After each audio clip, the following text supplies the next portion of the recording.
why would having a nutritious snack station be helpful?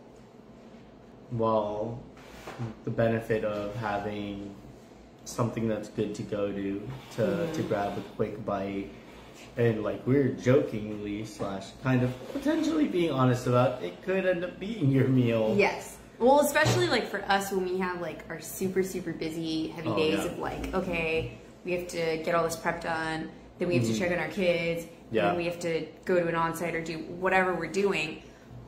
Snacks are a massive part of that.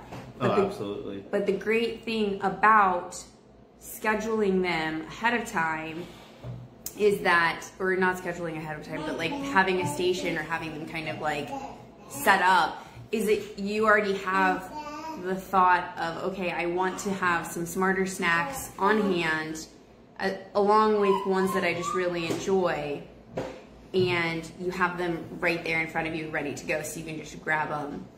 Grab and go, yeah.